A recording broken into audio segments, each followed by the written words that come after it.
Quem batizou os livros da Bíblia? A resposta irá surpreendê-lo. Se você pensa que foram os autores, está redondamente enganado. Antigamente não havia o hábito de dar nome aos livros. Esqueça a imagem de sábios profetas, anciãos, ou de uma revelação divina decretando: este livro se chamará Gênesis. Não foi nada disso. Prepare-se para ver esses títulos familiares com outros olhos. A origem, a simplicidade hebraica.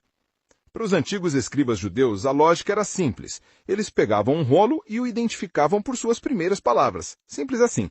As primeiras palavras de Gênesis são no princípio, que em hebraico é Bereshit.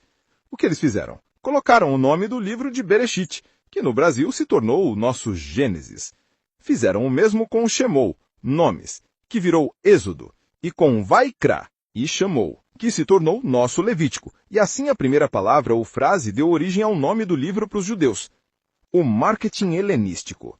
Tudo mudou quando a Bíblia encontrou o mundo helenístico. Entre os séculos 3 e 2 a.C., em Alexandria, eruditos judeus traduziram as escrituras para o grego, criando a famosa Septuaginta.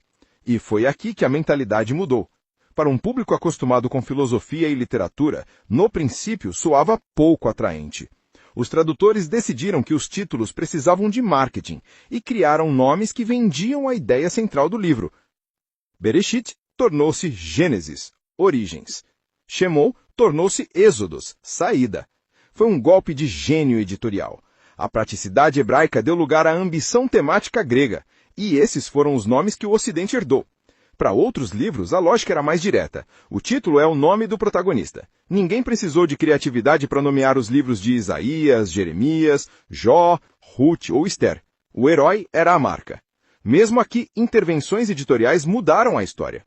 Os livros de Samuel e Reis, por exemplo, eram originalmente volumes únicos em hebraico. Posteriormente, talvez para reduzir o tamanho dos rolos, cada um foi dividido em 2, tornando-se 1 e 2 Samuel e 1 e 2 Reis. Essa prática, entre outras, fez com que o Antigo Testamento protestante tivesse mais livros que a versão judaica. Entra em cena o Novo Testamento, a era do Evangelho segundo. Se você imagina que Mateus, Marcos, Lucas e João assinaram os evangelhos que levam seus nomes, pense de novo. Os manuscritos originais são anônimos e circulavam como relatos da vida de Jesus sem o nome do autor na capa. Os títulos foram adicionados bem mais tarde, por volta do ano 150 d.C., quando a igreja primitiva precisou organizar e distinguir os diferentes relatos que surgiam. A fórmula criada foi sutil e brilhante. Evangelium Catá, que significa a Boa Nova segundo, ou de acordo com.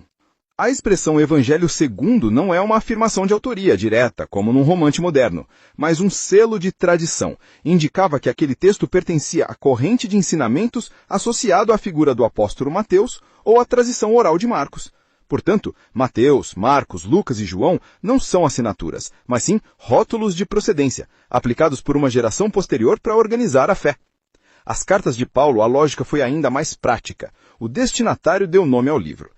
Paulo escreveu para comunidades e indivíduos específicos, tratando de seus problemas pontuais. Os nomes que conhecemos hoje, na verdade, são os endereços. A carta enviada à comunidade cristã de Roma tornou-se a Epístola de Paulo aos Romanos. As duas cartas para a igreja em Corinto tornaram-se 1ª e 2ª Coríntios.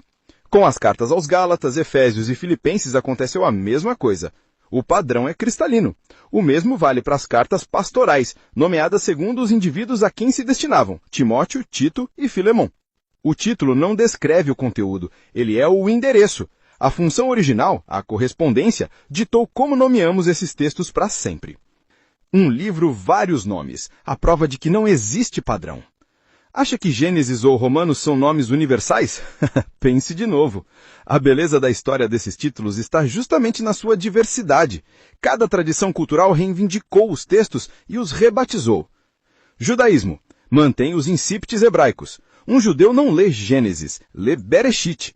A igreja siríaca, na sua Bíblia, a Peshita, o Apocalipse é chamado de Geliana, que corresponde à revelação. Nomes são rótulos, não essência.